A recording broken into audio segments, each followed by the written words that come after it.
Voilà, bah écoutez, bonjour à tous.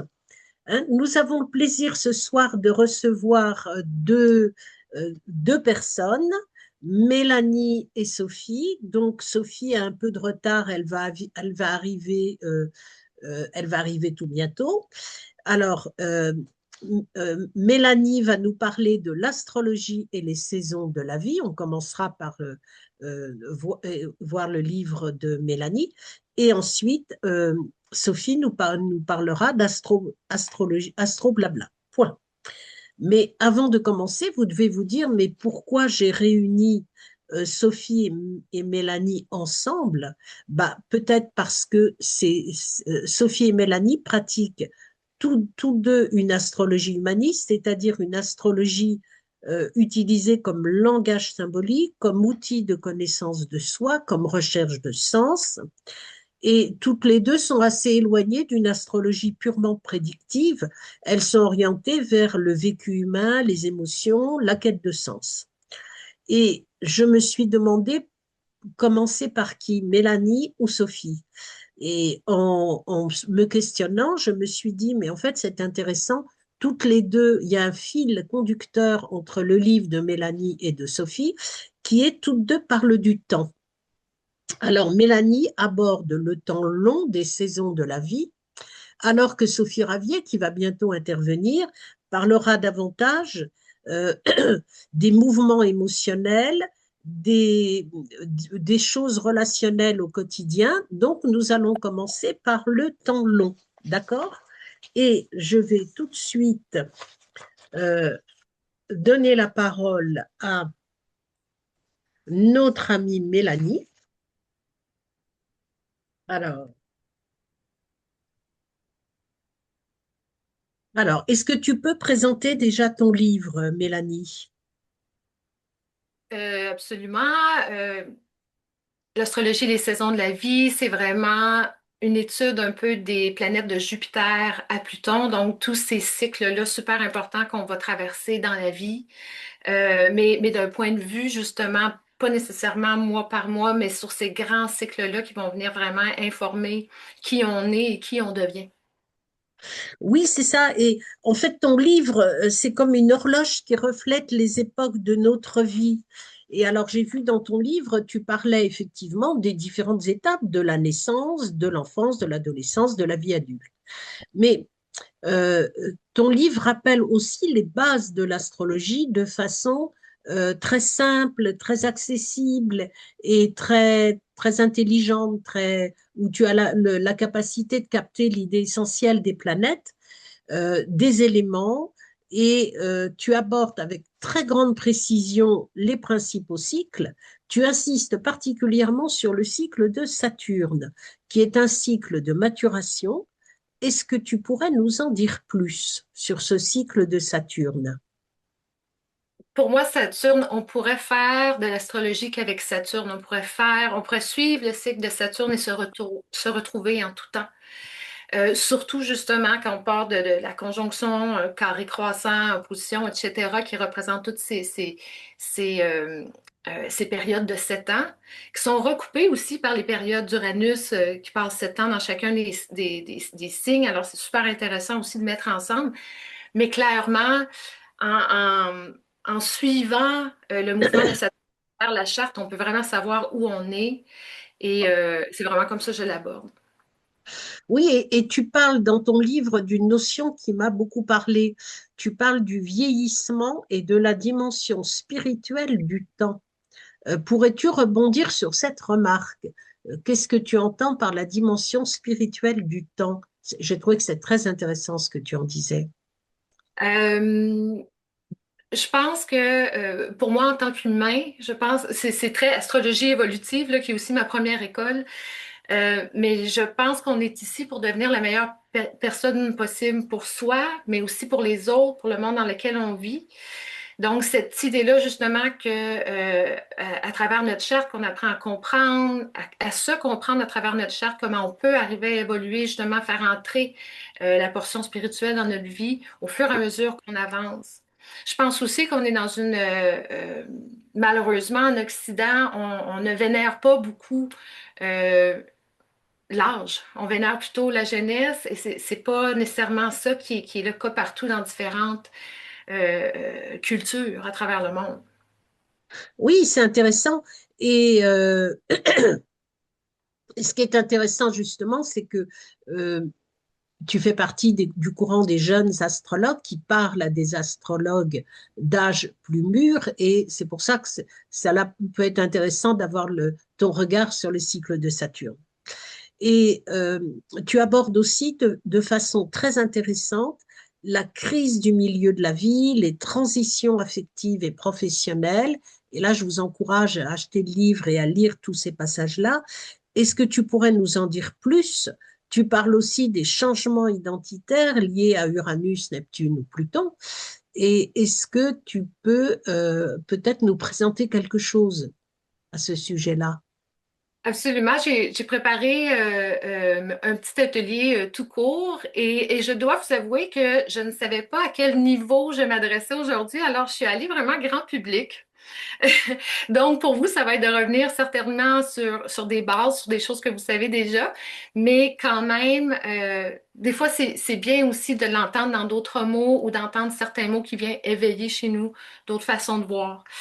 Je vais donc partager juste un instant. Parfait. Je vais mettre ça ici. Je vais juste réduire comme ça.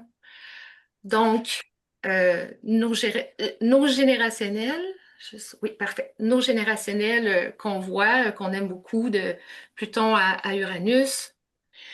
Donc, justement, parler des carrés de Neptune et Pluton, l'opposition d'Uranus. On a une image ici à gauche qui représente bien cette image un peu neptunienne, la tête dans les nuages, la vie en rose un peu. Et de l'autre côté, c'est plutonien. On regarde un peu plus le film.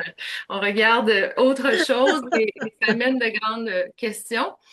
Donc, on va le voir du point de vue justement de cette transition-là de la quarantaine. Là, c'est certain que je n'ai pas besoin de vous expliquer un carré ni une opposition, c'est évident.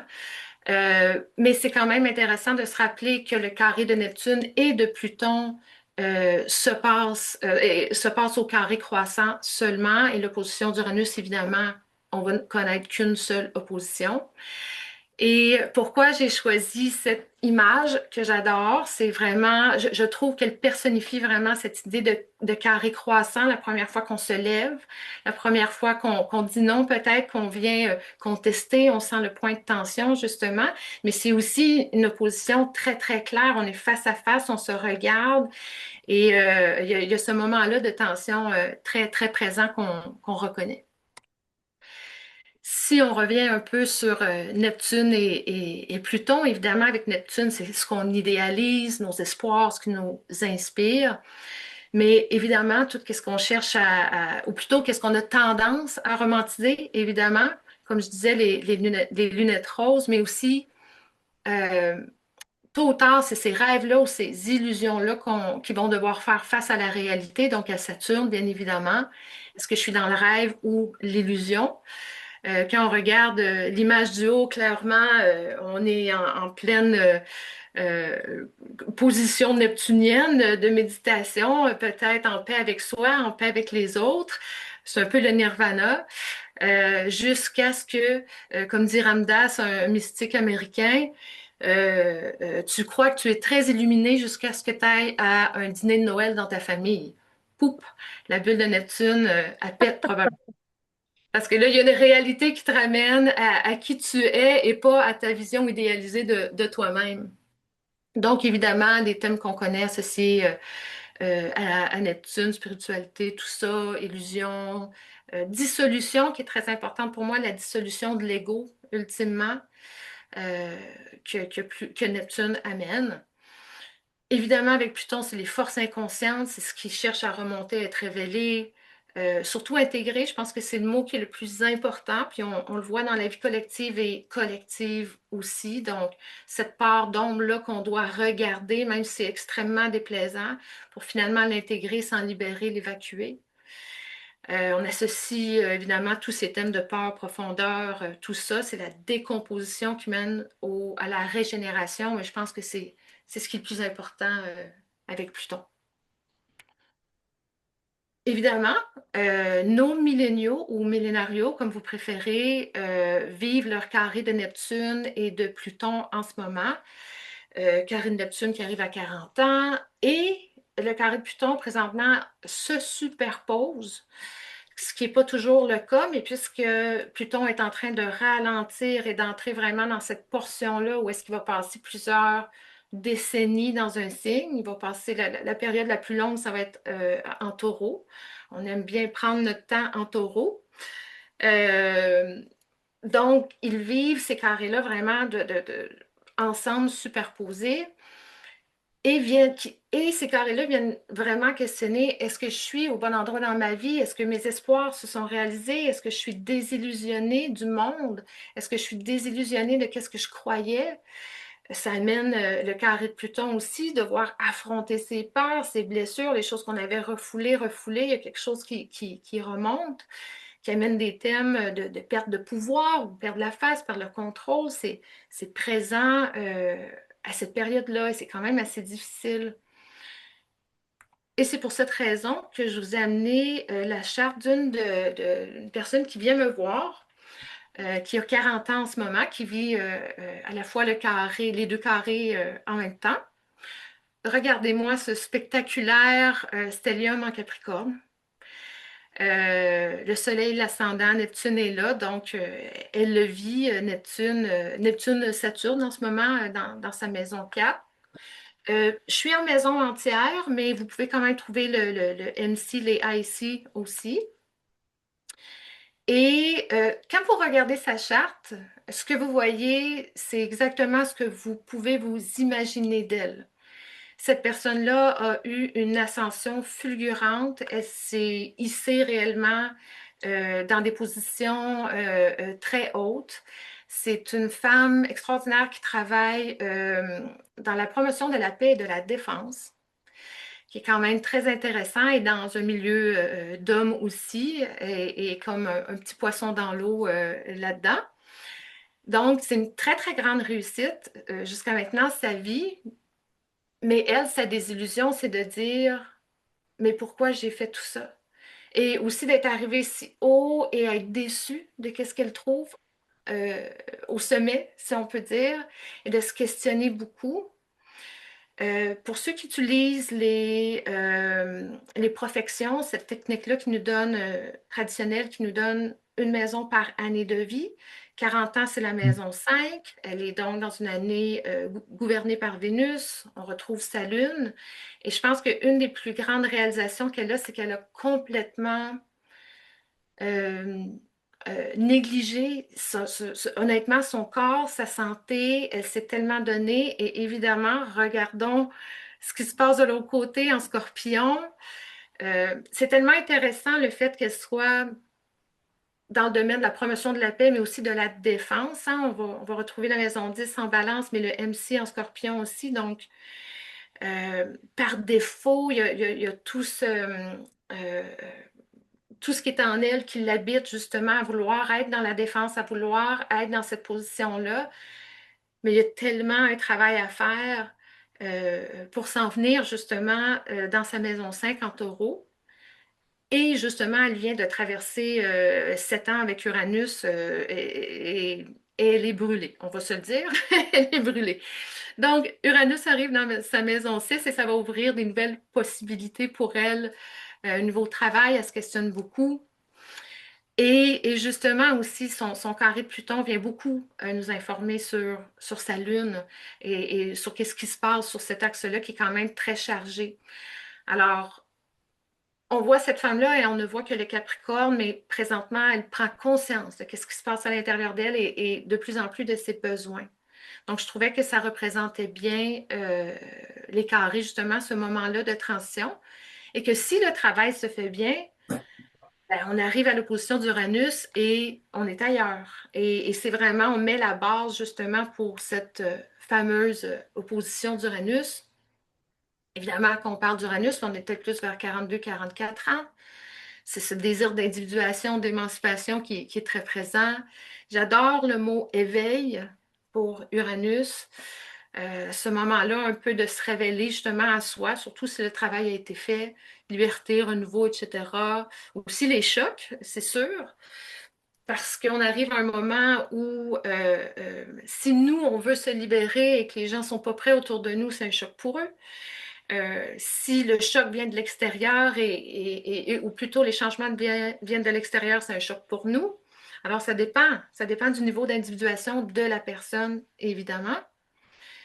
Mais le but, toujours avec l'opposition, ça va être de, évidemment se réinventer, se libérer, mais devenir radicalement soi-même. Fait qu'on est au cœur du processus d'individuation. Et j'ai choisi Uranie, petite fille d'Uranus, que je trouvais très intéressante. C'est notre déesse de l'astronomie, de l'astrologie. Bref, c'est juste parce que c'est, pas seulement parce que ça fait joli, mais parce que je trouve qu'on oublie des fois aussi ces archétypes-là qui sont importants pour nous. Et voilà, c'est un peu ce que je voulais aborder avec vous dans un petit survol comme ça et ce rappel de Jung que la vie ne commence qu'à 40 ans, avec quoi je suis vraiment tout à fait d'accord.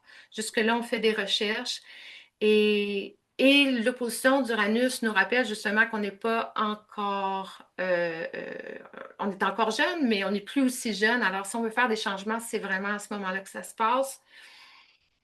Et en tant qu'astrologue, je pense que c'est super important de supporter et euh, euh, vraiment de faire la place à ces réflexions-là pour nos chers milléniaux présentement qui traversent ce moment. Alors, c'est des choses que vous pouvez retrouver dans le livre. Je sais qu'il est en France, Belgique et Suisse, mais un petit survol que je voulais vous partager comme ça. Oui, un livre très passionnant, très intéressant sur les cycles, qui sont abordés avec beaucoup de clarté et avec un langage très contemporain, très actuel. Et alors, ce que j'ai envie de te demander, tu montres en fait dans ton livre combien ces mouvements astrologiques peuvent aider à donner du sens aux périodes de doute et de transition. Et là, tu viens de bien le démontrer. Tu veux rajouter quelque chose par rapport à ça? Ben, comme je disais, je pense que Euh, c'est notre rôle d'accompagner les gens qui viennent nous consulter, surtout dans des périodes comme ça, parce que ça peut être des périodes très floues avec Neptune, ça peut être des périodes qui font remonter certaines craintes, certaines peurs. Est-ce que je suis capable? Est-ce que je vais y arriver? C'est pas rare que les gens, pendant cette période-là, vont être en thérapie. Ce que j'ai remarqué souvent en consultation, c'est que les gens, moi, je vais donner des clés qui vont aller discuter avec leur thérapeute ou ils vont me dire, ah oui, j'en parlais avec mon psychologue aujourd'hui. Tu sais, c'est vraiment intéressant de voir les parallèles qui se tissent avec qu'est-ce que la personne vit à travers sa charte, mais aussi qu'est-ce qu'elle vit réellement dans son quotidien. Oui, de faire la relation. Tu insistes aussi dans ton livre sur comment parler des cycles naturels de la vie pour accompagner, tu vois, combien le défi de la quarantaine, tout le monde doit le passer, le défi de la trentaine aussi, tu vois. Et il y a une chose que j'ai bien aimée dans ton livre, alors je suis un peu gênée par le soleil. Tiens, Philippe, tu peux me... Bon, attendez, je vais essayer de me protéger du soleil. Ce que j'ai bien aimé dans ton livre, c'est la façon d'aborder les mythes et les archétypes. Et alors, tu fais un très intéressant, voilà, tu tires le... Parfait. Voilà. Encore plus. Voilà, en direct. Voilà. Tu fais un très intéressant détour historique pour bien montrer la description mythologique de chaque planète. Et il y a, au détour de tes réflexions, il y a quelque chose qui m'a intéressé, c'est tu dis combien en fait on se réfère toujours à des divinités masculines et en fait dans le panthéon grec, grec ou romain, il n'y a que la Lune et Vénus qui incarnent des personnages féminins et c'est vrai qu'on peut se dire, la parité masculine et féminine n'était pas au goût du jour à l'époque patriarcale. Pourtant, comme tu le dis très bien, dans les panthéons grecs et romains débordent de divinités féminines et même hermaphrodites. Pourrais-tu développer un peu ce que tu abordes dans ce livre et qui est très intéressant? Euh, Et évidemment, hein, l'astrologie s'est développée beaucoup à l'époque hellénistique, donc, et à ce tournant-là, justement, il y a 2000 ans, qui devenait de plus en plus patriarcal. On sent que les notions de déesse ou le féminin est un petit peu comme euh, mis en terre un peu tranquillement, doucement, Côté, bien sûr. oui, exactement, au profit vraiment d'une image beaucoup plus solaire. Et je trouve super intéressant que justement depuis la découverte d'Uranus et par la suite, justement, tu sais, plusieurs nouvelles astéroïdes sont maintenant nommés avec des noms de déesses, Xérès, Vesta et tout, etc. Mais effectivement, il faut aller au-delà de ça, je crois. Puis c'est de se sortir aussi peut-être, parce qu'ultimement, l'amour, ce n'est ni masculin et féminin. La maturité, ce n'est ni masculin et féminin, c'est humain. Tout ça, c'est humain. Mais oui, on pourrait quand même avoir un petit problème éthique d'une certaine façon, tu sais, si on le voit d'un point de vue ultra-genré, c'est certain, ou patriarcal. Ah, ton micro est fermé. Donc, voilà, merci. Est-ce que tu utilises, par exemple, Vesta, Lilith, Cérès, Junon dans tes consultations? Dans mes Pour consultations, non? honnêtement, non, exactement. J'aime m'en tenir au traditionnel parce que c'est celle que je connais le mieux. Traditionnel et aussi transgénérationnel, évidemment. Mais oui, je préfère m'en tenir à celle-là, mais c'est certain que j'ai toujours un œil dessus. Comme par exemple, Eris, on sait que Chiron vient juste de passer. Donc, pour moi, les déesses, c'est souvent quand ils vont arriver à 1 degré ou 2, très près de, Oui. euh, donc, je vais les regarder, mais vraiment quand on est à un point comme ça, très, très proche. Mais elles peuvent permettre sans doute de qualifier la Lune ou Vénus, de qualifier les planètes féminines. Oui, Point d'interrogation. On aura bientôt Caroline Moy à Source qui nous parlera justement de Vesta, de Junon et de Vesta Junon et de Lilith surtout. bien oui, bien Et sûr, de exact. Pallas Athéna, oui. Ouais.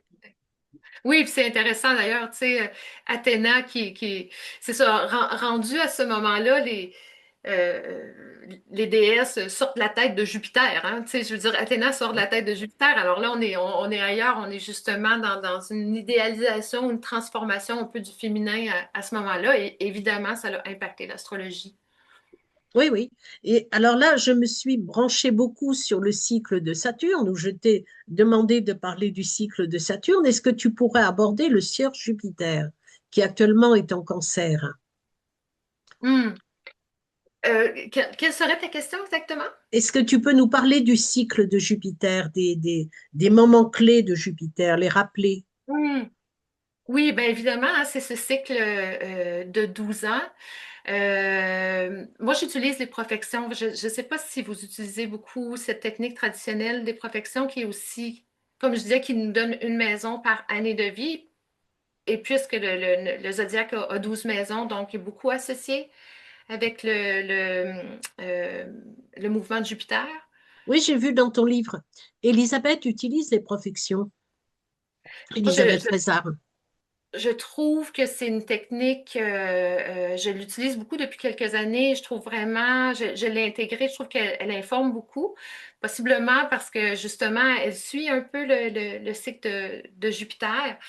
Mais pour moi, le cycle de Jupiter, tu sais, c'est vraiment, ben, est-ce que c'est ça? Les vécus de l'intérieur ou les vécus de l'extérieur, ça dépend. Est-ce que Jupiter amène des opportunités, des ouvertures dans notre vie, comme c'est souvent le cas, dépendamment du reste de la charte, évidemment, mais c'est aussi beaucoup notre croissance interne, spirituelle, même à la limite avec Jupiter, je trouve.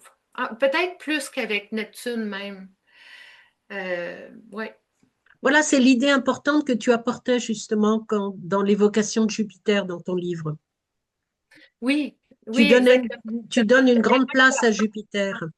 Oui, cette croissance interne euh, qui vont nous aider vraiment à développer notre confiance en soi ou tu sais, à nous élever réellement et à revoir peut-être nos systèmes de croyances au fur et à mesure qu'on avance et au fur et à mesure justement que Jupiter retourne où il était à la naissance. Ouais. Et alors, j'ai envie de te poser maintenant des questions peut-être un peu plus générales. Euh, Qu'est-ce que l'astrologie permet de comprendre que d'autres outils ne permettent pas toujours? C'est un langage. C'est un système extraordinaire qui nous permet de mettre des mots sur des choses tellement précises, surtout quand on regarde une charte. Alors pour moi, c'est vraiment ça l'avantage et la rapidité d'aller directement au cœur de quelque chose en utilisant l'astrologie. Oui, parce tu vois, c'est peut-être ce que les gens viennent chercher dans l'astrologie, ce que les personnes viennent chercher dans l'astrologie. La société ne leur donne plus aussi ce vécu d'intériorité. Non, exactement, exact. Puis je trouve ça super intéressant que la génération de Pluton en Scorpion ont beaucoup ramené l'astrologie. Ils s'en sont beaucoup, c'est comme un langage, tu sais, ils ont ramené la popularité de l'astrologie. C'est un langage qui semble naturel pour eux. Le tarot, l'astrologie, tout ça. Euh, donc, je trouve qu'il y a beaucoup de ce qu'on appelle un revival qui est revenu aussi grâce à eux. On sent toute la touche du scorpion qui veut comprendre, aller plus loin, aller en profondeur et qui n'a pas Ouais. peur d'utiliser des outils autres aussi. Bien Mhm. sûr que ça touche toutes les générations, mais on ne peut pas nier que pendant Neptune en poisson, avec Pluton en scorpion, il y a eu quand même ce renouvellement-là au niveau de l'astrologie. Oui, ça c'est important. Et qu'est-ce que tu cherches à transmettre au-delà des signes, des planètes? Qu'est-ce que tu cherches à transmettre? C'est quoi ce que tu cherches à transmettre à travers ton livre? Je pense un peu qu'est-ce qu'on vient de nommer, cette idée-là justement de se reconnecter, de trouver un système qui nous amène à nous reconnecter avec soi, à mieux nous comprendre, à nous donner des clés pour avancer. C'est vraiment le but, là. Oui, oui. Et est-ce que tu ne crois pas que l'astrologie répond à une crise de sens dans notre monde contemporain? Je pense que oui. Puis, j'espère, mais je pense que l'astrologie est maintenant là pour rester. Tu sais, elle a connu vraiment plusieurs périodes, mais j'ai vraiment l'impression qu'elle est là pour rester pour la simple et bonne raison que c'est quelque chose de fiable qu'on peut vérifier on peut suivre les planètes autour du Soleil, on peut se retrouver, c'est comme notre carte routière dans un monde où est-ce que il y a les références, les référents, c'est quoi maintenant? Tout est fragmenté. Donc, oui, moi, je vois l'astrologie comme un outil tellement utile pour nous rester connectés à nous-mêmes, et même sur notre planète, à notre nature, à qu'est-ce qu'on vit au travers du cycle de la Lune et tout. C'est extrêmement important. Oui, oui. Et là, je trouve que c'est difficile d'accompagner aujourd'hui quelqu'un dans une période, la période si complexe que nous vivons, sans créer de peur. Comment tu diriges une consultation, comment tu mènes une consultation pour justement arriver à répondre au climat de peur qui règne dans le monde aujourd'hui? C'est des questions très importantes que je me suis posées, que je trouve vraiment pas toujours, que j'ai pas trouvé toujours facile à répondre. Ça dépend de qui est devant moi. J'ai des gens qui sont très informés et ressentent très profondément qu'est-ce qui se passe aussi.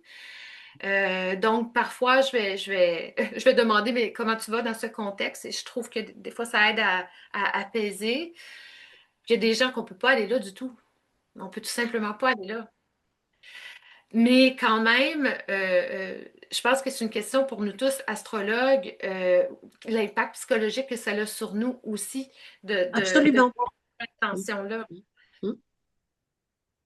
Oui, donc les orienter vers un travail thérapeutique mais constater aussi le niveau des peurs qui est aujourd'hui présente lors d'une consultation. Oui, exactement, exactement. Puis, bon, j'ai fait la consultation, pas par la présentation de façon concise, mais à la fin, tu sais, je les ai enlevés pour pas prendre trop de temps, mais j'avais mis justement, tu sais, ce fameux circuit-là entre Pluton, Neptune et Uranus. Oui, bien évidemment, c'est des aspects harmonieux, supportants, mais c'est surtout des aspects conducteurs plus que d'autres choses, je trouve, les sextiles et trigones. mais conducteur de quoi? Qu'est-ce qu'on met dedans? Et là, avec Pluton en Verseau, justement, cette peur qui traverse le collectif, peu importe on est où sur la Terre, c'est sûr là, qu'il faut s'ajuster avec ça. Mais je pense qu'Uranus en Gémeaux va être la clé. Oui, tu peux reprendre ce que tu avais prévu dans une version plus longue, puisque Sophie n'est pas là. Oui, j'ai malheureusement pas Ah, euh, les, bon. les slides, pardon. Ben, euh, je peux aller les chercher si vous voulez. Ouais, oui, ça peut être bien. Je vais essayer de voir si je peux faire ça rapidement. Donnez-moi juste un instant. Euh, si je sors d'ici. Et pendant ce temps-là, est-ce que vous avez des questions à poser à Mélanie? Est-ce qu'il y a des questions qui commencent à se... Eric, par Déjà, exemple? déjà, ton livre, on le trouve partout? Je sais qu'il est en France, Belgique, Suisse. Je connais pas beaucoup On le trouve sur Amazon. mais Amazon? On le trouve Amazon. Je sais sur qu'il est Amazon sans Fnac. Fnac, Amazon sans aucun problème. Ok. Et c'est un livre d'excellente vulgarisation. La vulgarisation, voilà, où Mélanie nous parle des planètes, des éléments, de la mythologie, des archétypes, de Saturne, gardien du temps. Elle nous parle aussi de Jupiter, chance et croissance, d'Uranus, de Neptune et de Pluton, mais dans un ton qui est novateur et dans une façon à chaque fois de parler du temps intérieur. Moi, c'est ça qui m'a touchée dans ton livre. Ben merci. Puis là, je peux vous partager. Puis j'invite vraiment tout le monde à participer dans le fond à cette conversation-là parce que on va tous découvrir ensemble qu'est-ce que veut dire au fil du temps. Euh, Justement, ce merveilleux triangle qu'on retrouve dans le ciel en ce moment, qui pour moi, comme je disais, est sur... c'est ça que je me demande. Hein. On a appris sextile et trigone sont des aspects harmonieux absolument parce qu'ils permettent ce flot-là, cette circulation-là très, très fluide. Mais avec Pluton et Neptune, euh, il y a des choses à déchiffrer, il y a des choses à comprendre. Et il ne faut pas oublier qu'on est juste au début, évidemment. Et le panier de Barbeau, votre Barbeau, le 20 juillet, hein, toutes ces planètes-là à 4 degrés, incluant Jupiter. Euh, Comme je disais, je pense vraiment qu'Uranus est la clé parce que depuis 95, Uranus a fait le Verseau, Poisson, Bélier, Taureau, les rendus en Gémeaux. Euh, Quand il était à 0 degré du Verseau, on a eu l'Internet. Ensuite, j'appelle Uranus en Verseau, c'est Windows 95. On a eu Neptune en Verseau, Windows 98. Et des années plus tard, Pluton arrive 2023 et on a l'intelligence artificielle. Euh, mais c'est ça, c'est comme si Uranus nous a préparé à ça. J'ai l'impression qu'il va vouloir peut-être euh, ça va devenir un bruit tellement ambiant. Et j'ai l'impression qu'Uranus va vouloir nous libérer d'une certaine façon parce que les mots, on est abruti de mots. On en reçoit trop et tout. Et aussi, ben, bien sûr, avec Neptune qui est là aussi, ce nouveau départ-là, moi je pense. Puis c'est super intéressant que nos planètes, si on inclut Jupiter, là, sont vraiment dans les premiers signes, autrement dit, dans le développement personnel. La question que ça vient poser, c'est vraiment qui devenons-nous dans ce monde? Euh, quelle approche allons-nous avoir? Et c'est sans compter justement que les nœuds lunaires vont passer aussi sur l'axe Verseau-Lion, comme on sait cet été à partir du 26 juillet.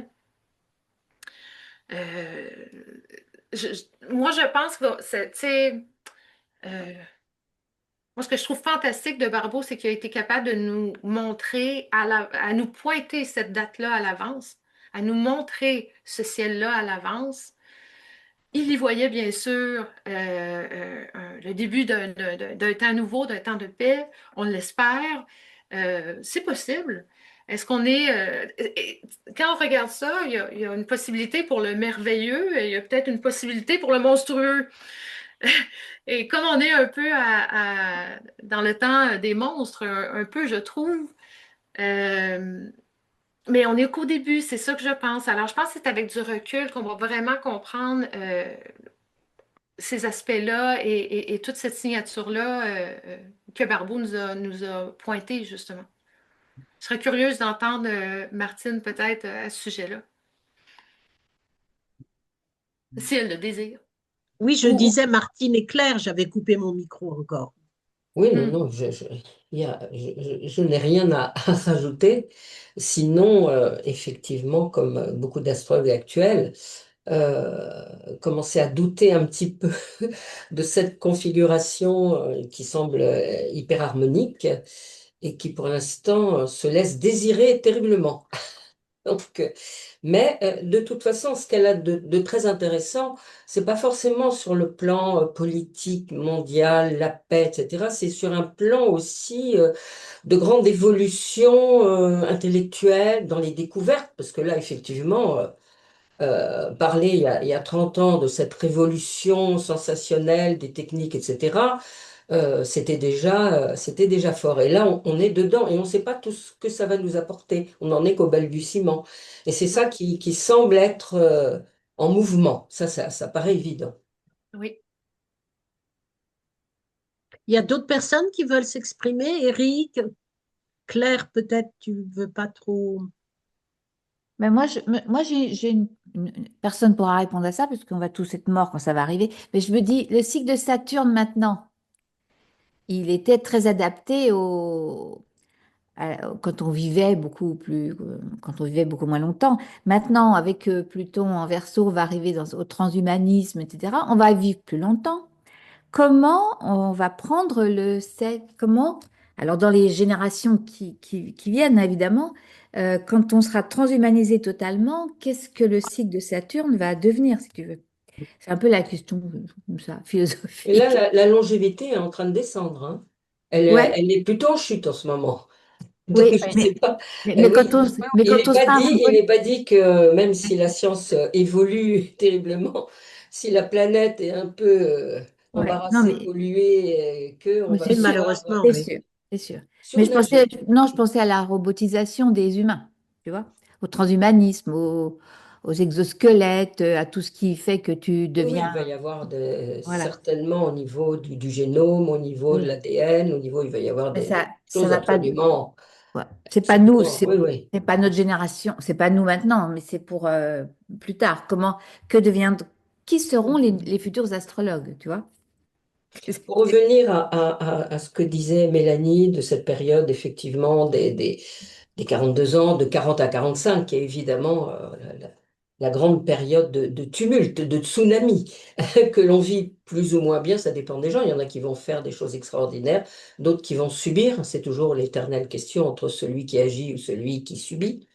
Mais juste une petite parenthèse qui m'est venue, c'est que depuis on va dire les 40 dernières années, le carré de Pluton se faisait quasiment en même temps que le carré de Neptune et que l'opposition d'Uranus.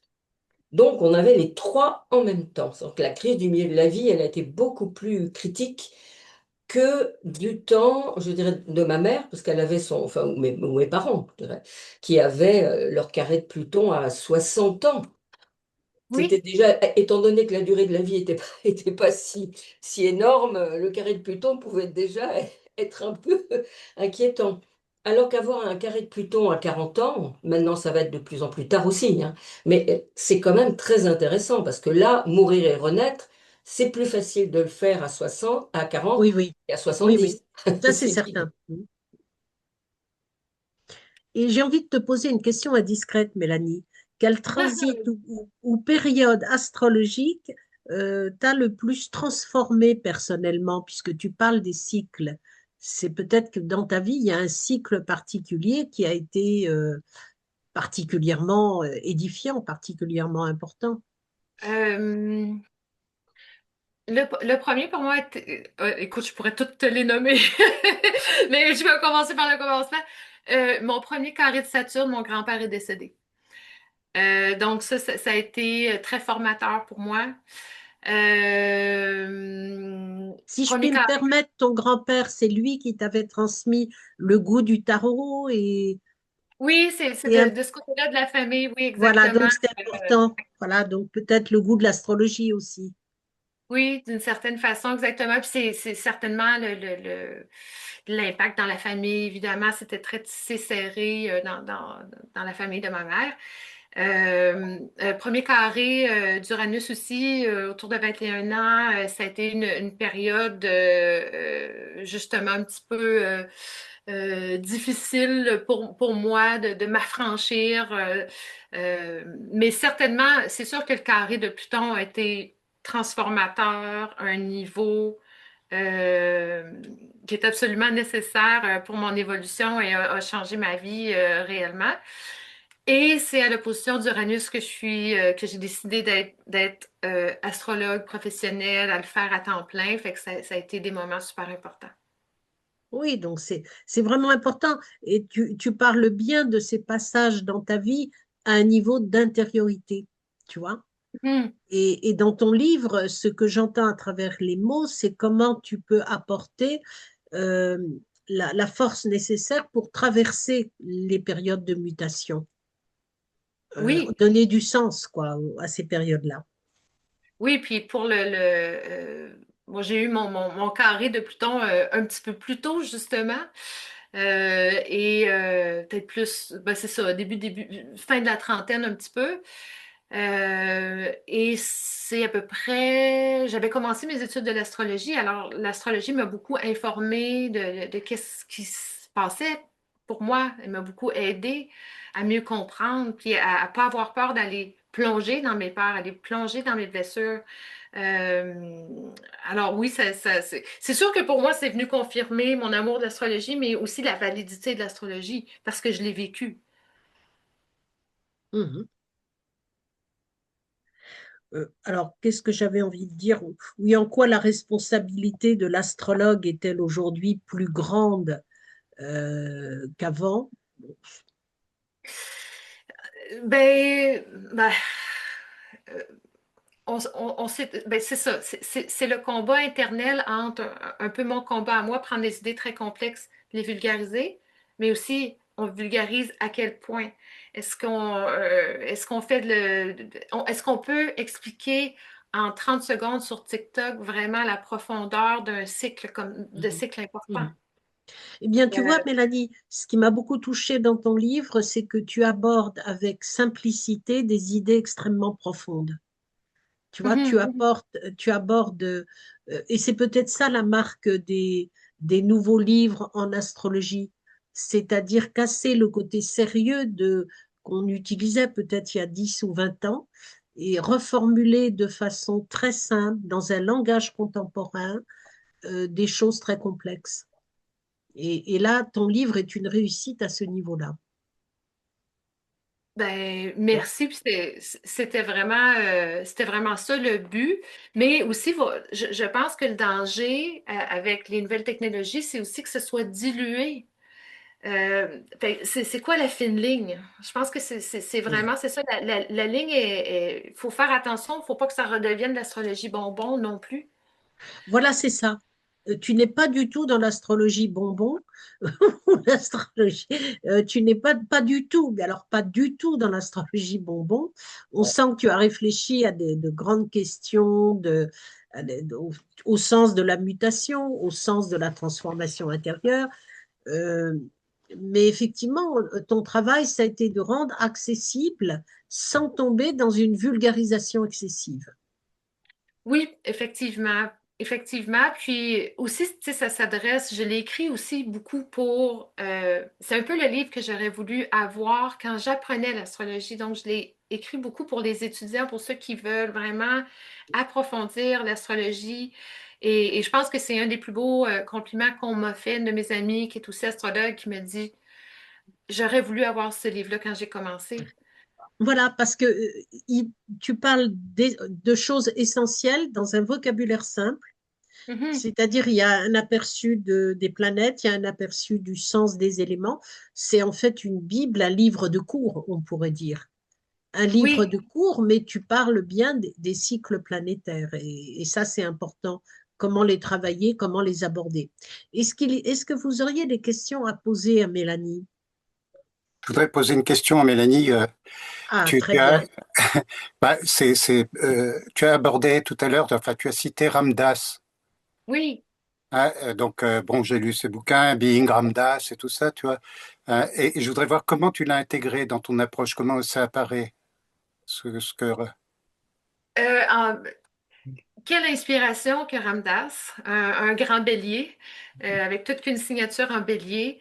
Euh, je pense que c'est plus en étude de cas. Je l'ai étudié un peu sa charte, ça fait quand même longtemps, je me souviens pas des spécificités, mais justement, son livre euh, Here and Now, ici et maintenant, Il y en a, c'est le premier, oui. oui, exactement, qui est tellement bélier et Mm. qui est vraiment à l'image de l'homme, justement. Mais je pense, c'est ça, il nous a tellement laissé un bagage extraordinaire au niveau de la spiritualité, mais justement, la spiritualité qui est très ancrée. Dans- Euh, en sous-bassement de tout ce que tu dis. oui, exact. Ouais. Alors, il y a comme, tu sais, c'est un- vraiment, comment je pourrais dire ça, donc, plus grand que nature, mais surtout dans ces dernières années, comment il a tout ramené, comment il a réussi à ancrer tout ça, je trouve ça extraordinaire. Puis c'est une inspiration pour moi, c'est certain. Ah oui, après Certain. qu'il ait eu son AVC et puis il a réussi à Oui, remonter, tu vois. oui, exactement. C'est sûr que c'est plus une influence au point de vue individuel. Comme je disais, tu sais, je pense réellement que le but, c'est vraiment d'être le meilleur humain pour soi-même et pour les autres. C'est comme ça qu'on va faire un Ah. monde meilleur un peu. Puis si ultimement son message revient à ça. Mm. C'est très intéressant, oui. Et tu as une autre corde à ton arc qui est le tarot. Et tu peux Oui. nous dire comment tu utilises en consultation le tarot? Est-ce que euh, est-ce que tu proposes une lecture du tarot dans les consultations d'astrologie ou est-ce que tu sépares les deux choses? Et comment tu utilises le tarot plus globalement, tu vois? Euh, Quel grand allié que le tarot, complémentaire à l'astrologie. Euh, Quand je fais une consultation, c'est sûr, quand je fais de l'astrologie, je fais que l'astrologie, mais je vais en deuxième partie parfois amener le tarot aussi. Et clairement, le tarot, euh, c'est tout du langage symbolique et tout s'entrecoupe si on sait, même sans, j'allais dire si on sait bien s'en servir, mais même sans bien s'en servir, tu peux échapper une carte et te dire, ah, ok, ouais. Mais ce que je trouve, c'est que le tarot vient souvent confirmer l'astrologie ou vient donner des détails supplémentaires sur le court terme. J'utilise pas le tarot au-delà de 3 à 6 mois, je trouve. Euh, je trouve que c'est ça, surtout de nos jours, ça bouge tellement vite, les gens, ça change tellement vite. Mais c'est comme si l'astrologie me donne vraiment la longue ligne de temps et le Tout à fait. tarot dans le présent. Oui, oui, oui, moi j'utilise aussi le tarot, c'est-à-dire voir par exemple un passage de Pluton. Si la personne est ouverte au tarot, on peut tirer une lame de tarot pour voir comment ça pourrait s'incarner, dans quel type d'événementiel, ou tu vois. Oui, Et, 100%. ouais. Est-ce qu'il y a d'autres questions Eric, non? Ah, son micro est fermé. Ah, le micro est fermé. Tu vois, tu fais comme moi la dernière fois, mais alors il fallait que je parle. Je l'ai éteint il y a un quart d'heure. Ah, Non, simplement demander à Mélanie quelles sont ses inspirations sur le plan astrologique. On parlait de Ramdas, dont parlait Samuel, et quels ont été les auteurs américains ou européens qui l'ont inspiré. Euh, Évidemment, hein, je suis en Amérique du Nord, alors je suis ensevelie de culture américaine. C'est sûr que j'ai fait mes études avec l'école Paradigm Astrology qui n'existe plus maintenant, mais où il y avait Maurice Fernandez. C'était un groupe d'astrologues ensemble. C'était une école évolutionnaire. Par la suite, c'est sûr qu'une de mes plus grandes inspirations, c'est Rick Levine. C'est mon professeur, ultimement. C'est de lui que j'ai appris le plus, que je suis allée vraiment me perfectionner. Mais aussi l'école traditionnelle avec Chris Brennan, parce que je considère Ah que oui, oui. c'est vraiment un alliage absolument nécessaire de prendre l'évolutionnaire avec le traditionnel, parce que le traditionnel, même si des fois je remets en question un peu, c'est trop Saturne, c'est juste négatif, ou tu sais, des trucs comme ça, tu sais, tout le côté très, très toujours austère, reste que les techniques sont fabuleuses et c'est quand même c'est la source, hein. La source vient de là, justement, de cette astrologie hellénistique et même avant. J'ai Et l'impression que justement la nouvelle génération, peut-être même les plus jeunes que toi, s'intéresse de plus en plus à Chris Brennan, à ah cette oui, astrologie traditionnelle, comme s'il y avait un retour aux sources, en tout cas sur le plan technique. Oui, Euh, c'est sûr. Franchement, c'est le sentiment que j'ai, moi, parce que pour avoir quelques jeunes étudiants en astrologie au sein d'Human, ils sont très intéressés par Chris Brennan et cette astrologie traditionnelle. que tu connais, Oui, Eric? Oui, enfin, non, moi personnellement, je le connais pas. Non, ben non, nous Je on est pense, humanistes, hein, ben oui, oui, oui. en tout cas, ça éveille ma curiosité de voir toute cette génération, toutes ces nouvelles générations qui s'y intéressent quand même. C'est quand même un mouvement d'ampleur, donc il y a du sens derrière ça. Oui, oui. Tu Est-ce qu'on ne connais s'est pas Mélanie? écarté de nous de cette tradition, quelque part? Mhm. Euh, je ne connais pas personnellement, mais c'est certain que il a vraiment repris le flambeau d'astrologues très, très, très importants. Il a amené une relève. Il était le plus jeune à se présenter à Norwalk quand il y avait personne de son âge. Euh, et c'est qu'il amène une rigueur tellement importante. Et justement, tu sais, euh, c'est très. Il est allé rechercher. Il y a tellement de recherches derrière lui. C'est un érudit. C'est un érudit, Chris Brennan, vraiment d'astrologie hellénistique. Et je pense que c'est ça, au niveau technique, il amène beaucoup. Et, et moi, c'est ce qui me manquait avec l'astrologie évolutionnaire ou humaniste, parce que même si j'ai une approche plus intériorisée, les gens viennent me voir des prévisions quand même. Et je trouve que l'astrologie traditionnelle nous donne vraiment des techniques importantes et nécessaires même pour bien se situer, bien faire les choix sur quoi qu'on va pointer. Hmm. Mhm. Oui, alors tu nous parlais des profections. Mhm. Et quelle autre technique tu utilises, Mélanie, parmi l'astrologie ancienne?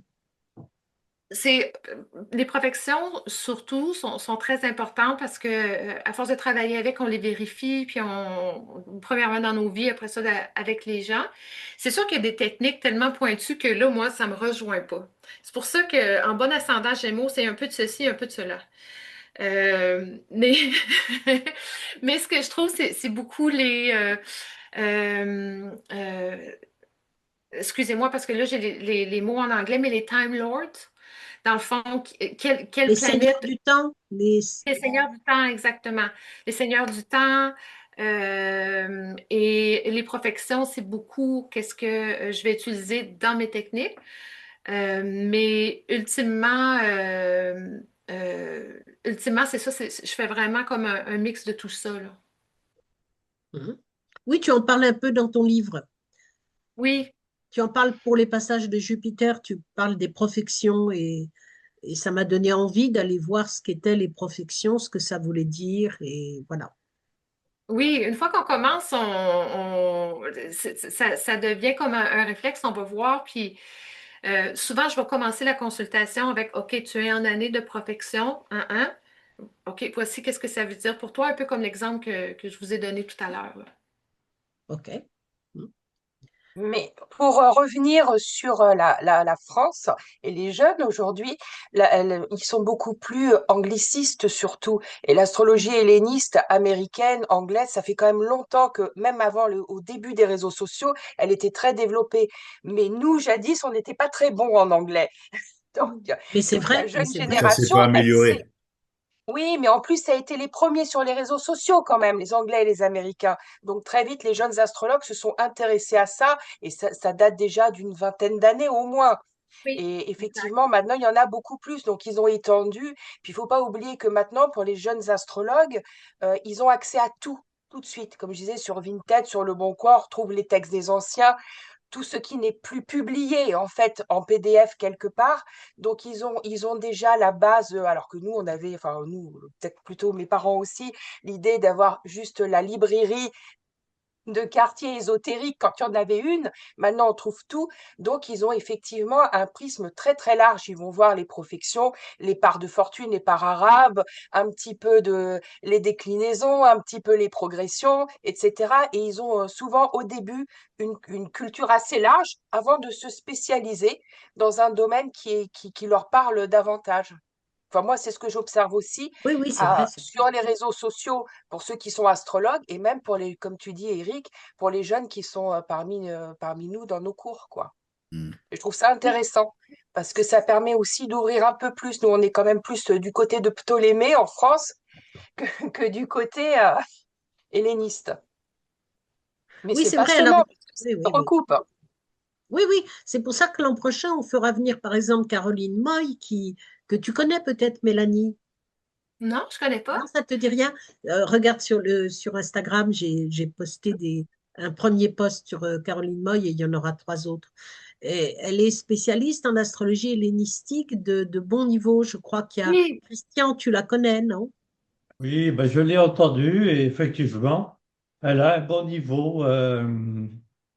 Et donc, ça sera intéressant de l'entendre quand tu l'inviteras, oui, parce que Voilà. et j'aurai sûrement quelques questions à lui poser. Oui, Parce que d'accord. elle est comme Mélanie, c'est-à-dire Caroline Moy est jungienne et en même temps spécialiste en astrologie hellénistique. Et Mélanie est astrologue humaniste et s'ouvrant aux techniques hellénistiques aussi. Les jeunes d'aujourd'hui vont mixer effectivement ces deux approches ou vont Oui, mixer, c'est peut-être pas le bon mot, mais vont rapprocher ces deux approches, intégré, ouais. mais je trouve que intégrer, voilà. avoir C'est- tous ces outils, ça dépend de la question qu'on te pose. Quand tu connais pas le client, il me semble, de mon côté, quand je connais pas la personne qui vient me voir, j'utilise l'astrologie humaniste et psychologique, si tu veux, parce que je la connais pas. Et bien après, quand on la connaît bien, on utilise des outils un peu plus hellénistiques, un peu plus l'astrologie traditionnelle avec les parts arabes. Là, on est plus dans le concret et on peut Oui, mieux oui, oui, répondre à une question concrète. oui, Donc, je oui, pense que tous les outils sont utiles, justement. Ça dépend de oui, la oui. personne. Mm. Absolument. Elisabeth, tu veux intervenir à ce sujet-là? Donc, Non, non, mais j'écoute c'est très intéressant tout ce qui est dit. Oui, oui, je pense que effectivement nous mixons l'astrologie psychologique, humaniste, enfin la connaissance de soi, avec des techniques anciennes. C'est une très bonne raison. Simplement, les méthodes de l'astrologie ancienne sont diamétralement opposées aux nôtres. C'est un petit peu difficile de faire une Oui, fusion des deux astrologies qui sont aux antipodes. Et donc, on peut piquer quelques informations en astrologie ancienne pour alimenter son discours en astrologie. Voilà mon point de vue. Bon, oui, et d'abord dans le calcul des maisons, ça peut complètement changer complètement le thème, Ouais. hein. tout à fait. Je pense que ça Ouais, dépend de la question qu'on nous pose. L'outil, on l'adapte à la question qu'on nous pose. C'est pour ça que c'est bien de connaître un peu tous les outils. ouais. Oui. Peut-être aussi. Avez-vous des questions à poser à Mélanie? non, ce qui serait bien, c'est que la nouvelle génération qui s'y intéresse, parce que les livres de Chris Brennan, je ne crois pas qu'ils soient traduits en français. Je ne crois pas, D'accord. pas l'impression. Non. Donc, si vous pouviez vous occuper de la traduction pour nous, ceux qui avons des problèmes en anglais, franchement, on serait ravis. Mais tu sais, il suffit que que ça soit sur Kindle et à ce moment-là, il y a des logiciels très efficaces Quand tu achètes un livre en anglais sur Kindle, euh, 10 minutes après, tu peux l'avoir en français. Et Mais Bon. j'essaie. ChatGPT, D'accord, ok. Ou l'IA peut nous Ça aider. s'appelle l'IA, oui. voilà, en Mais il clair. faut peut-être contrôler, hein. Moi, je pense qu'il faut bien connaître pour contrôler ce que dit l'IA, hein. Ah Ouais, oui, je suis d'accord. C'est là que Mélanie pourrait nous aider. ouais. Et alors, chère Astrid, tu viens d'arriver euh, et est-ce que tu veux participer à nos échanges, toi qui connais bien l'astrologie traditionnelle? Micro. Micro, micro.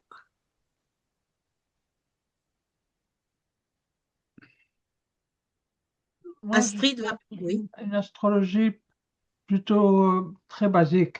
Par exemple, maintenant, je regarde là les éphémérides avec cet aspect euh, d'opposition et de sextile trigone. Euh, et je me dis, mais c'est peut-être, on va chauffer cet été, hein, avec Jupiter opposé Pluton, euh, parce que Pluton, il est en plus à peu près hors limite. Là, en Verseau, et ça commence à être mal barré. Et donc, la Terre va brûler. Enfin, moi, j'ai très, très chaud. Je suis très sensible à ça et ça me fait peur.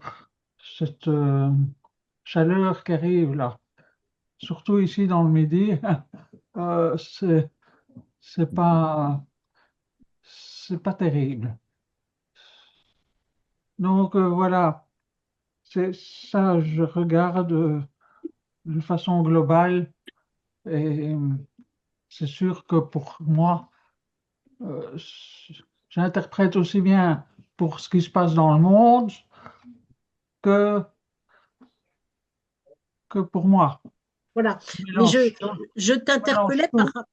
par rapport à ta grande qualité de travailler en astrologie traditionnelle, tu vois, comment tu vois, Mais je suis pas tellement traditionnel. Moi, je fais de la grande soupe. Je fais un peu de tout. Enfin, voilà, donc, j'ai séparé tout. Et puis maintenant, c'est, c'est très global. Euh, j'ai trop de papier, j'ai trop de cartes. C'est assez pénible. Avant, on avait une carte du ciel et on se démerdait comme ça. Maintenant, on imprime je sais pas combien de cartes pour les révolutions solaires, les progressions, les machins, les trucs. Et pour finir, on est perdu. c'est le danger, c'est le danger, c'est pour ça. Oui. Et donc, il faut essayer de rester simple et trouver le sens des choses. Donc, par exemple, une consultation, les gens posent des questions, parce que c'est ça, moi je demande quelles sont leurs questions. Je ne vais pas Bien parler bien comme sûr, bien sûr. ça sur rien. Euh, bon, au début, peut-être un tout petit peu, je vais faire une synthèse euh, à blanc, mais pas longtemps. Et après, je dis, il Bien sûr, faut. ben oui, oui, ben bien sûr, voilà. Ok, merci. Et qui a des questions à poser à Mélanie? J'ai coupé Astrid, croyant relancer le débat autour de Mélanie, parce que j'ai une nouvelle qui vient d'arriver. Euh, Effectivement, Sophie a un empêchement majeur et ne pourra pas nous rejoindre ce soir. Elle s'en excuse, voilà. Et ça nous laisse un temps de parole. On peut s'arrêter là, mais on peut continuer à dialoguer avec Mélanie. Et n'hésitez pas à lui poser les questions que vous avez envie de poser. Ou Alors, Catherine, j'avais juste Marilyn. en fait, parce que pour moi, le carré Neptune à Neptune, le carré Pluton à Pluton, l'opposition d'Uranus et en finalité le passage de Saturne sur mon Soleil et mon milieu de ciel, entre mes 40 ans et mes 42 ans, ça a été absolument génial et extraordinaire. Mhm. Voilà. Parce qu'avant, je m'étais réalisée en tant qu'être humain, individu, dans mon métier qui me passionnait. Et à partir de 40 ans, eh ben, j'ai rencontré mon futur mari, je me suis mariée et j'ai eu un bébé inespéré à 42 ans. Voilà. Et à 42 ans, c'était le stade ultime de mon projet de vie, en fait, ma fille. Voilà. C'était Et quelque chose avant, d'extraordinaire. avant tu as fait de la chirurgie cardiaque, Marilyn. Oui, oui, oui, je me suis vraiment épanouie en chirurgie cardiaque. Oui, mais j'avais dû apprivoiser Pluton parce que j'ai une lune Pluton, j'avais dû apprivoiser Neptune parce que j'ai un Neptune dominant. Enfin, c'était des planètes sûrement que j'avais apprivoisées et comment dire, sublimées dans mon métier. Et c'est peut-être pour ça qu'au moment de 40 ans, avec tous ces carrés, il y a eu un retournement complet, une transformation complète. Et, Voilà, et, donc, et je suis née presque, enfin moi 40 ans, je dirais là, si on me dit la meilleure année de ma vie, c'était entre 40 et 42 ans, quoi, quand tout s'est transformé, avec tous ces carrés. c'est important, c'est Et important. peut-être pour d'autres, c'est exactement le contraire. Oui, c'est Donc ça. on pourrait dire pourquoi des personnes vont être en évolution avec ces aspects forts Mm. et d'autres non. Ben déjà, on a déjà la réponse dans le thème natal, je dirais. Mais Par oui, exemple, Marilyn, tu dis j'ai une conjonction Lune-Pluton, ça me suffit pour dire que Marilyn, avec sa conjonction Lune-Pluton, forcément, elle est faite pour évoluer, terrible, mourir et renaître dans sa condition féminine, comment elle vivait sa féminité avant le carré de Pluton, comme par hasard, c'est sûrement à ce moment-là qu'il y a eu aussi une maternité qui l'a fait se révéler au féminin, transformer sa relation, revisiter sa relation à la mère, ah à oui, la tout à fait, tout maternité, à fait. etc. Donc, mais c'était déjà prévu. Oui. C'était déjà prévu en natal. Mais ça veut dire que l'opposition d'Uranus sera d'autant plus importante que vous avez un Uranus dominant, qu'il est lié au maître d'ascendant, à l'ascendant, au luminaire. S'il est perdu dans une maison, dans un signe, qu'il a l'opposition, ben, ça va faire flop. C'est pas important. Donc, pour qu'on soit sensibilisé à une planète, Uranus, Neptune, Pluton, qui sont les plus évolutives, il faut qu'il y ait au moins un luminaire, un maître d'ascendant, un ascendant qui soit lié. Et quand je vois un Pluton au carré d'un ascendant ou d'un maître d'ascendant, je me dis que cette personne, et c'est ce que je vais lui dire, elle est faite pour évoluer. Peut-être que dans sa première partie de vie, elle va être angoissée, elle va vivre le mauvais côté, parce qu'effectivement, ces planètes, elles ont des difficultés à se vivre jeunes, justement. Ouais. Parce que l'Uranien jeune, il se sent différent et il se sent inadapté, Ils se limite sont rejetés. limite effectivement harcelé, presque, parce qu'il est différent et la différence dérange, surtout à l'école, hein. Jusqu'au moment où arrive le premier carré d'Uranus, où on peut commencer à se singulariser, prendre des routes, non pas scolaires, mais universitaires, où là, on peut commencer à se singulariser. Et puis Neptune, qui est un peu qui suis-je, où vais-je, dans quelle étagère, fait qu'on a du mal à se trouver et que peut-être le carré de Neptune, c'est le moment l'évolution de la découverte de la spiritualité, de la découverte d'une vocation, la découverte de quelque chose qui transcende, etc., etc. Mais effectivement, si ces planètes ne sont pas dominantes, pas liées à des astres principaux, les luminaires, le maître d'ascendant, ben, la crise du milieu de la vie ne sera pas une crise, elle sera comme d'habitude, ou peut-être une crise dans l'autre sens. C'est-à-dire, Dans j'ai oui. été licencié, il m'est arrivé telle chose, c'est pas j'ai induit, c'est il m'est arrivé. Mhm. Voilà. Et Et oui, si je peux me permettre, Pardon. Marilyn a réparé pendant plusieurs années le cœur des autres et Ouais. à sa crise de milieu de vie, elle s'est occupée du sien. Voilà, c'est ça. Voilà. c'est absolument ça. Très joli. Dans le transgénérationnel, c'est bien ça, Marilyn.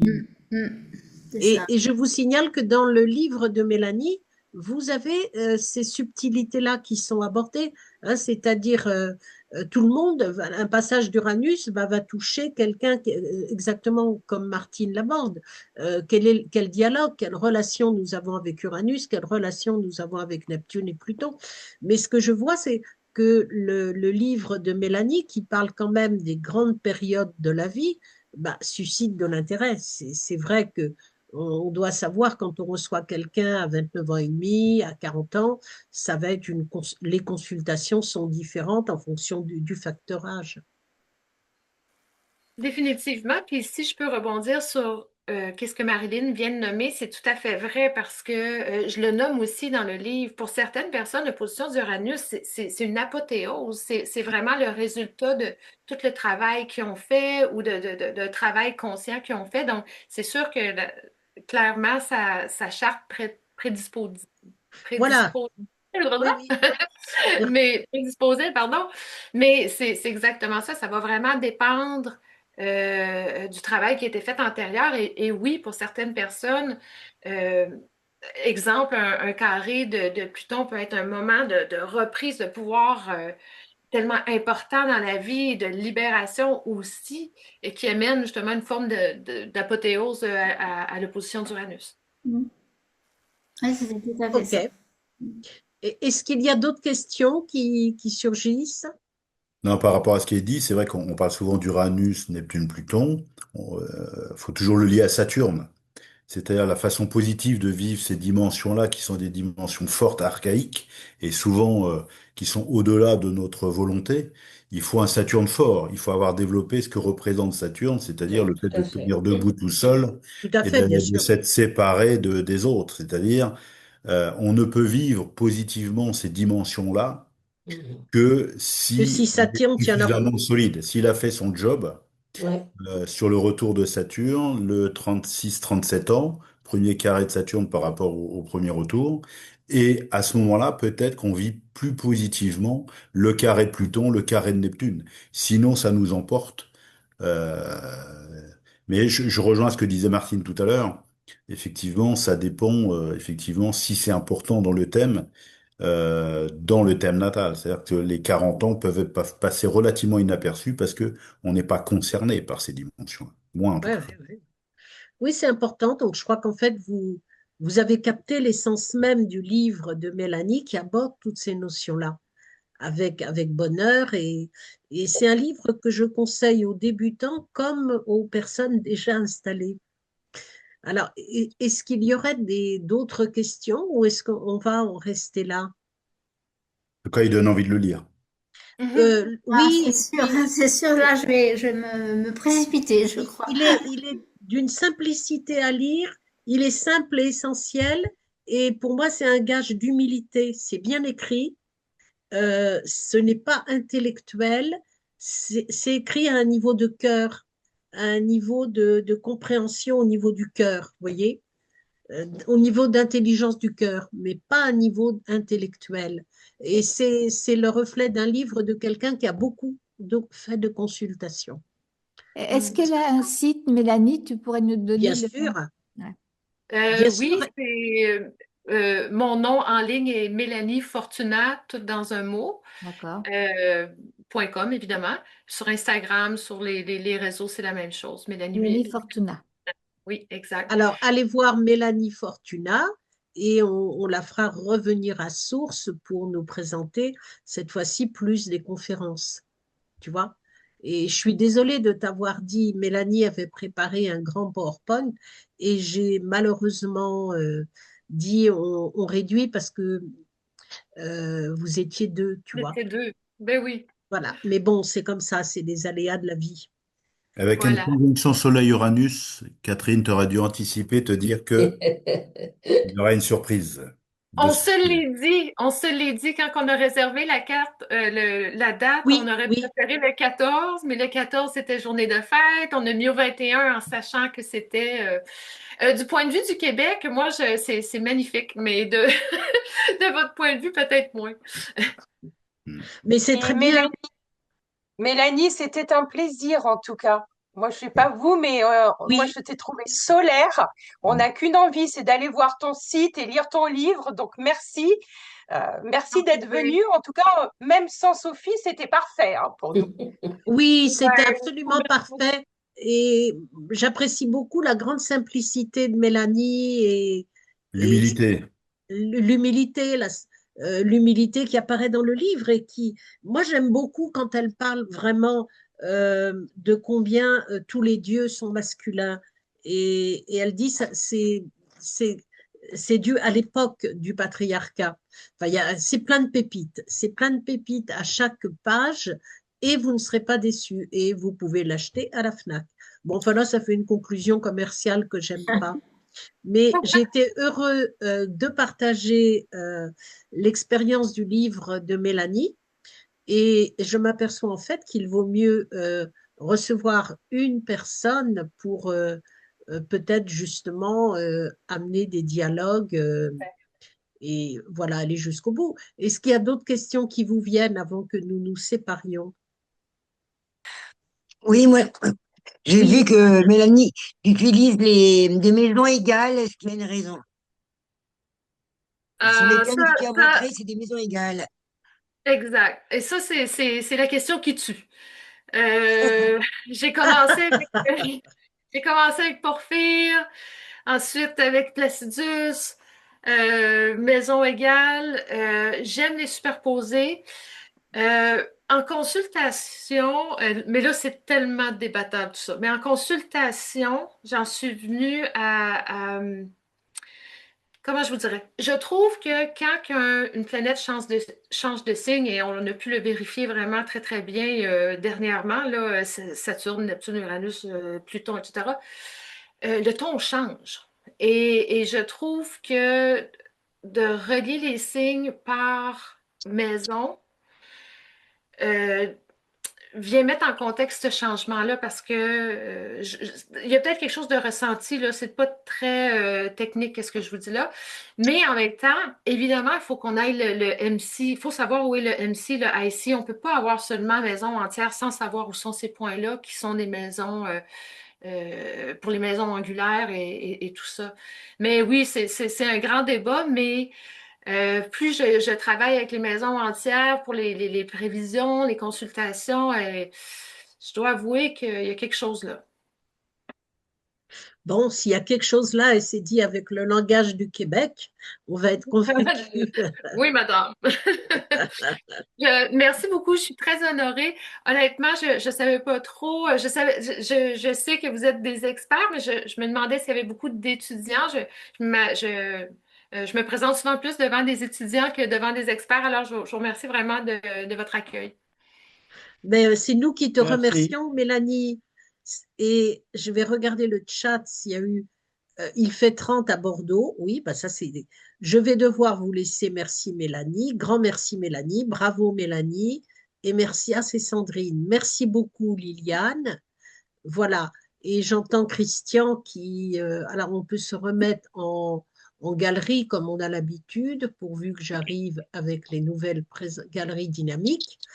Ah, mais là, je voudrais plusieurs intervenants. Non, galerie dynamique. Bon, c'est de pire en pire la conception immersive. Alors, immersive, c'est peut-être mieux. Non, on va voir Ce galerie sont dynamique. des- Voilà, mais on voit simplement une toute petite partie des personnes. Voilà, bah effectivement, vous pouvez réagir. Alors, il y a Sylvie qui demande à être admise. C'est un petit peu tard. Oui. Alors voilà, maintenant je vois que beaucoup connaissent les techniques de comment réagir. Voilà, Christian, tu avais pas des choses importantes à dire par rapport à l'astrologie ancienne? Ah, si, mais ce qui m'a intéressé, c'est euh, l'histoire de Marilyn, parce que c'est une conjonction. Et les conjonctions sont à traiter très différemment des autres aspects. Et la conjonction Lune-Pluton était un noyau euh, vital parce que ça implique d'un côté la Lune et de l'autre côté Pluton, c'est-à-dire tout le spectre de l'astrologie Ah oui, et c'est vrai. qui était contenu dans un noyau. Ah ouais, c'est Voilà. intéressant. Ouais, ouais. Et Mhm. ouais, ok. Bon, bah Ouais. écoutez, nous nous revoyons quand maintenant? Nous nous revoyons maintenant Samuel, tu avais des choses à dire? Non, c'est parfait. Je te remercie, Mélanie. C'est vraiment, ça nous montre comment la nouvelle génération euh, Voilà. on passe le flambeau, quoi. Voilà, alors vous allez avoir beaucoup de personnes de la nouvelle génération à Source. Nous allons accueillir prochainement Caroline Moy, qui fera une conférence et qui probablement présentera aussi son livre.